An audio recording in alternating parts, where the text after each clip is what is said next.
എണ്ണിയാൽ തീരാത്തത്ര രോഗങ്ങൾ. അനാരോഗ്യവാനായ ആധുനിക മനുഷ്യൻ. രോഗങ്ങൾക്കെതിരെ യുദ്ധപ്രഖ്യാപനവുമായി വൈദ്യശാസ്ത്ര മേഖല.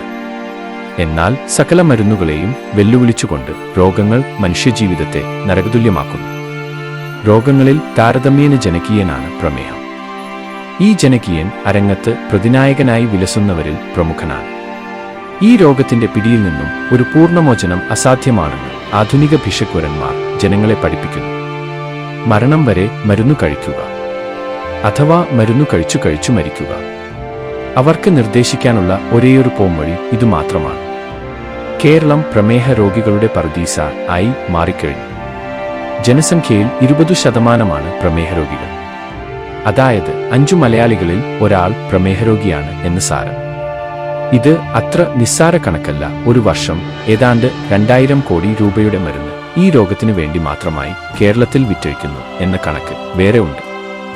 ഇതും ഒരു നിസ്സാര കണക്കല്ല. ലോകത്തൊരിടത്തും കാണാൻ കഴിയാത്തത്ര പ്രമേഹ രോഗികൾ കേരളത്തിലുണ്ടാവാൻ കാരണം എന്തായിരിക്കും? അറിയാമോ?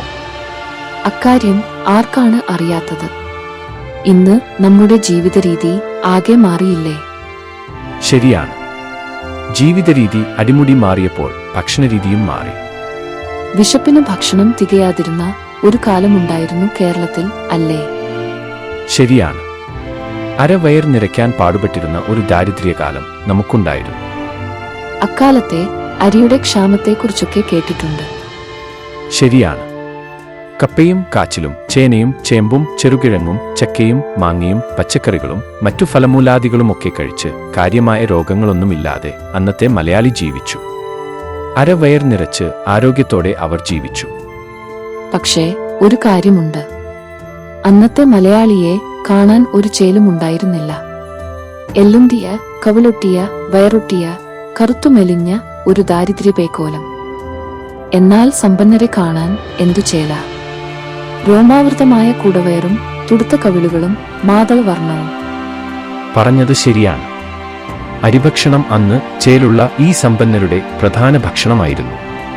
സമ്പന്നരുടെ ഭവനങ്ങളിൽ നെല്ലറകൾ നിറഞ്ഞിരുന്നു. സമ്പന്ന ഭവനങ്ങളിൽ പണിക്ക് പോയാൽ പാവങ്ങൾക്ക് കൂലിയായി കിട്ടുന്നത് നെല്ലായിരുന്നു. ഈ നെല്ല് ഉലക്ക എന്ന് വിളിക്കുന്ന ഉപകരണം ഉപയോഗിച്ച് ഉരൽ എന്ന് വിളിക്കുന്ന പ്രാചീന യന്ത്രത്തിലിട്ട് കുത്തി പുറംതൊലി മാത്രം കളഞ്ഞു തവിടോടെ ഭക്ഷിച്ച് പാവങ്ങൾ സമ്പന്നത ആഘോഷിച്ചു. തവിടോടെ എന്ന വാക്ക് പ്രത്യേകം പ്രസ്താവ്യമാണ്.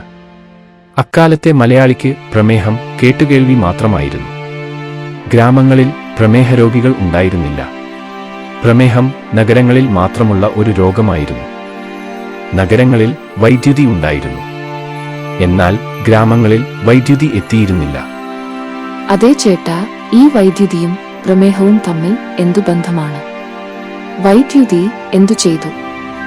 എന്തു ചെയ്തെന്നോ? എന്നാ കേട്ടോ. നാട്ടിൻ പുറത്ത് വെളിച്ചം വന്നെത്തി. വരട്ടെ, നല്ല കാര്യം. രാത്രി പകലായി തുടങ്ങി. ആകട്ടെ, അതിനെന്താ? നാട്ടിൻ പുറങ്ങളിലെല്ലാം നെല്ലുകുത്തു യന്ത്രങ്ങൾ വന്നെത്തി. വളരെ നല്ലത്. ആ ഗുലുമാലു പിടിച്ച ഒലക്കയുടെ നെല്ലുകുത്തുപണി ഒഴിവായി കിട്ടിയില്ലേ? ദൈവത്തിന് നന്ദി. ഉരലിലിട്ട് കുത്തുന്നതുപോലെയൊന്നുമല്ല. കുത്തി വെളുപ്പിച്ച് നല്ല തുമ്പപ്പൂ ചോറിന്റെ അരികളാണ് മില്ലിൽ നിന്നും കിട്ടുന്നത്. കണ്ടാൽ കൊതിയാകും. അരി നന്നായി വെളുക്കണം.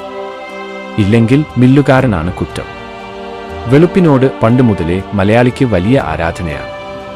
കറുപ്പ് വളരെ മോശം.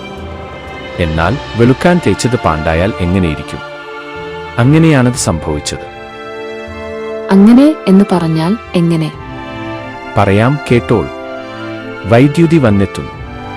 റൈസ് മില്ലുകൾ ഇടതടവില്ലാതെ പ്രവർത്തിച്ചു തുടങ്ങുന്നു. നെല്ല് ലവലേശം തവിടില്ലാതെ കുത്തിവെളുപ്പിച്ച് തുമ്പപ്പൂച്ചോറിനുള്ള അരിയാക്കി മാറ്റുന്നു.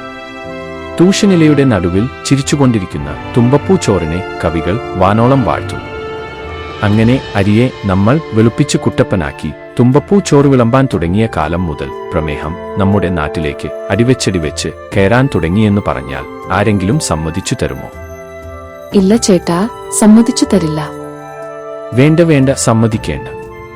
പക്ഷേ ഗവേഷണഫലങ്ങൾ അങ്ങനെയാണ് കാണിക്കുന്നത്. എങ്ങനെ? മില്ലിൽ നെല്ല് കുത്തി വെളുപ്പിക്കുമ്പോൾ ലഭിക്കുന്ന പോഷക സമ്പുഷ്ടമായ ഉപോൽപ്പന്നമാണ് തവിട്. തവിടിലും പോഷകമോ? അതെ. തവിടിന്റെ ആരോഗ്യപരമായ ഗുണങ്ങൾ വെളിപ്പെടുത്തുന്ന ധാരാളം പഠനങ്ങൾ നടന്നിട്ടുണ്ട്. തവിടിന്റെ ഒരു പ്രധാന ഗുണമായി ഗവേഷകർ കണ്ടെത്തിയത് അത് ആന്റി ഡയബറ്റിക് ആയി പ്രവർത്തിക്കുന്നു എന്നതാണ്. Antidiabetic, lipid-lowering, hypotensive, antioxidant, and anti-inflammatory effects, while its consumption also improves bowel function. അടിവരയിട്ട് പറയേണ്ട മറ്റൊരു കാര്യം അത് കുടലിന്റെ പ്രവർത്തനവും മെച്ചപ്പെടുത്തുന്നു എന്നതാണ്. എന്താ ഇത്രയൊക്കെ പോരുന്നുണ്ടോ തവിട് മഹിമ? അടിപൊളി. തവിട് പൊളി. അങ്ങനെയുള്ള തവിടിനോട് മലയാളി എന്താ ചെയ്തെന്ന് കേൾക്കണോ? പ്രമേഹരോഗത്തെ തടയുന്ന പോഷകസമ്പുഷ്ടമായ തവിടിന്റെ സ്ഥാനം പശുത്തൊഴുത്തിലേക്ക് മാറ്റിയവനാണ് ബുദ്ധിമാനായ മലയാളി. അയ്യോ കഷ്ടം. അരിയിൽ നിന്നും തവിടിനെ പരിപൂർണമായും ചുരണ്ടി മാറ്റി വെളുപ്പിച്ച് സുന്ദരക്കുട്ടപ്പനാക്കണം.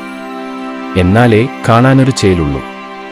മലയാളിക്ക് ചേലു മാത്രം മതി, ആരോഗ്യം വേണ്ട. ഇന്ന് ഈ തവിടരിയുടെ മഹത്വം മനസ്സിലാക്കിയ ചിലർ ഈ അരിയും തേടി നടപ്പാണ്.